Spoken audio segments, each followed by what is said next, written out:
ప్రధానంగా పత్రికా మిత్రులు హృదయపూర్వక నమస్కారాలు. ఆచార్య కొండశివ బాపూజీ గారి విగ్రహానికి నివాళులర్పించి ఒక ఉద్యమ కార్యక్రమానికి మనం శ్రీకారం చుట్టబోతున్నాం. భారత స్వాతంత్ర సమర సమయంలో కానీ, భూదాన ఉద్యమంలో కానీ, తెలంగాణ సాధనలో కానీ మన పోచంపల్లి గ్రామానికి ఒక ప్రత్యేకత ఉంది. ఆ ప్రత్యేకత ఉన్నటువంటి గ్రామం మున్సిపాలిటీతో నాకు అభినవ సంబంధం కూడా ఉంది.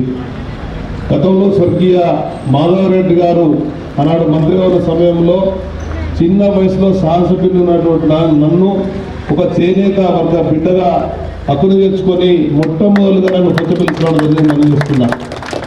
అదే శాసనసభ్యునిగా నేను మంత్రిగా రావడం జరిగింది పోచంపల్లి గ్రామానికి. మంత్రితో పాటు పార్లమెంట్ సభ్యునిగా కూడా వచ్చిన అనుభవం ఉంది. దానికి తోడుగా మొట్టమొదలే సోదరుడు సెక్రటరీ గారు చెప్పినట్టుగా నిన్ననే ప్రమాణ కార్యక్రమాన్ని ఎమ్మెల్సీ పూర్తి చేసుకొని ఈరోజు ఇక్కడ మళ్ళీ ఈ కార్యక్రమంతో ప్రారంభించుకోవడం ఇది నాకు ఒక మంచి గొప్ప అవకాశంగా మనస్ఫూర్తిగా భావిస్తూ, స్వాతంత్ర పోరాట ఉద్యమంలో చెరుకని ఆయుధస్తున్నటువంటి మహాత్మా గాంధీ గారు ఆ చెరుకతో అనుబంధంగా ఉండేటువంటి నూలును, ఈ నూలు పని వచ్చేటువంటి వస్త్రానికి ఏ ప్రభుత్వాలు కూడా పన్ను వేయలేనటువంటి సాహసం చేయలేకపోయింది. అది ఉప్పు సత్యాగ్రహం వల్ల ఉప్పు పైన కానీ, అదేవిధంగా ఈ చేనేత పైన కానీ ఏ ప్రభుత్వ పాలకులు కూడా 74 సంవత్సరాల స్వాతంత్ర చరిత్రలో చేసిన పాపన పోలేదు. కానీ నరేంద్ర మోడీ వచ్చిన తర్వాత జిఎస్టీ పేరు మీద గతంలో 5% వేసి నేను 12% పెంచినటువంటి దాన్ని ఎట్టి పరిస్థితులలో ఏ ఉద్యమాలకు ఊపిరి పోసినటువంటి పోచంపల్లి గ్రామం ద్వారానే పోస్ట్ కార్డు ఉద్యమానికి శ్రీకారం చుట్టినాం. ప్రధానమంత్రి కేంద్ర ప్రభుత్వం దిగి రావాల్సిందే. ఎట్టి పరిస్థితుల్లో 0 GST చేసిన ఉద్యమానికి మీ అందరి సంపూర్ణ సహాయ సహకారం చెప్పని ఎర్రటి ఎండలో ఆడపడుచులందరూ కూడా అప్పటి నుంచి ఉన్నారు. సోదరి మన చంద్రకళ గారు ఇప్పుడే చెప్పిండ్రు, రమణన్న నిన్ను పెద్దలు కేసీఆర్ గారు దీవించి అటు తిరిగి రెండవ ఇన్నింగ్ అయినటువంటి ఈ రాజకీయంలో కౌన్సిల్ పంపించిండు, మా గొంతుకగా ఉండాలని చెప్పారు. తప్పకుండా పద్మశాలి చేనేత బిడ్డ ఈ గొంతుక కౌన్సిల్లో వినిపిస్తా.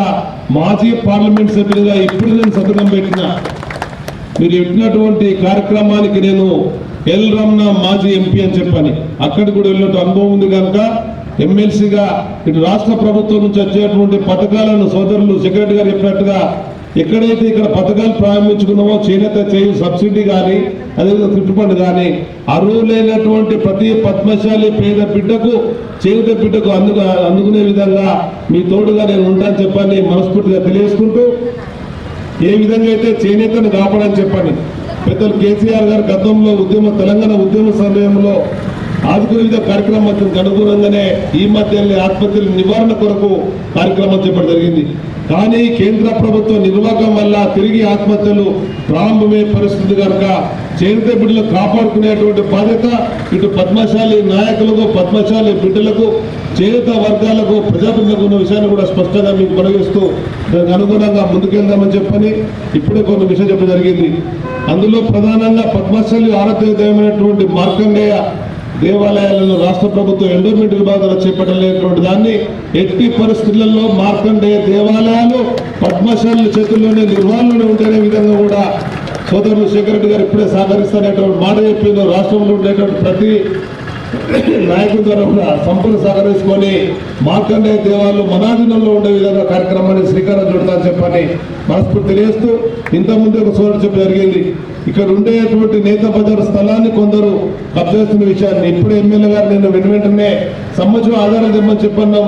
అది పద్మశాలి సంబంధించినటువంటి అయితే ఏ ఒక్క ఇంచు భూమి కూడా పోకుండా కాపాడే విధంగా కూడా ఆ కార్యక్రమంతో మీతో పాటు చెప్పని, అదేవిధంగా ఈనాడు ఉండేటువంటి ఇక్కడ ఈ పరిస్థితులలో మనం ఉన్నటువంటి గ్రామము ఐక్యరాజ్య సమితి గుర్తించి ఒక ప్రత్యేకమైనటువంటి గ్రామంగా ఇచ్చినటువంటి దాన్ని స్వాగతిస్తూ, ఇంతకుముందు అనుకున్నాం కేటీఆర్ గారి యొక్క సందర్శన కార్యక్రమం పెట్టాలని చెప్పని నేను కూడా సహకరిస్తానని చెప్పని తిరిగి మళ్ళీ మన శేఖర్ రెడ్డి ఎమ్మెల్యే గారి యొక్క నేతృత్వంలో, నాయకత్వంలో కేటీఆర్ గారితో నేను మీతో పాలు పంచుకుంటున్న విషయం కూడా ఈ గ్రామం ఏ విధంగా ఐక్యరాజ్య సమితి గుర్తించినాడు గ్రామంగా ప్రతిపాదన ఏందో గుర్తింపబడదో అది పురఫలసంగా ఎదిగినటువంటి దీన్ని మరింత మన విజయలక్ష్మి శ్రీనివాస్ తడక రమేష్ గారి యొక్క సహకారంతో మరింత ముందుకెళ్దామని చెప్పని మనసారా కోరుకుంటూ మీరు చూపించినటువంటి ప్రేమాభిమానాలతో అక్కడ అఖిల భారత పద్మశాలి సంఘం చేపట్టేటువంటి ప్రతి పనిలో ఈ రమణ బిడ్డడు తోడుగా ఉంటాడని చెప్పని ఇప్పటికే తెలంగాణ, అదేవిధంగా ఆంధ్రప్రదేశ్,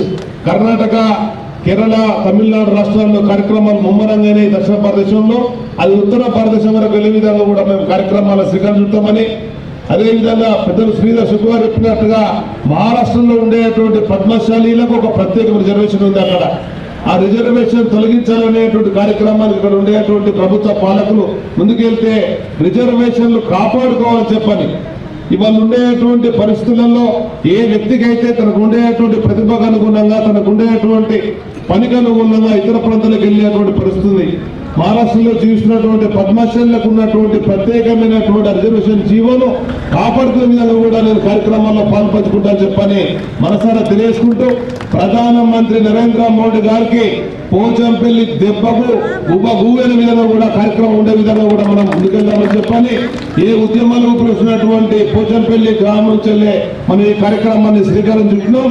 ఇది 1,00,000 ఉత్తరాలు అనుకున్నటువంటి కార్యక్రమం 1,00,000 పైగా ఉండాలని చెప్పనేటువంటి మన ఎమ్మెల్యే గారి ప్రతిపాదనను మనస్ఫూర్తిగా అంగీకరిస్తూ ప్రతి పద్మశాలి బిడ్డ, ప్రతి చేనేత బిడ్డ, వస్త్రాన్ని కట్టుకునేటువంటి ప్రతి మనిషి కూడా ఈ కేంద్ర ప్రభుత్వం గర్విపోయే విధంగా కార్యక్రమాల్లో పాల్గొనాలని పిలిపిస్తూ ధన్యవాదాలు. Thank you everyone.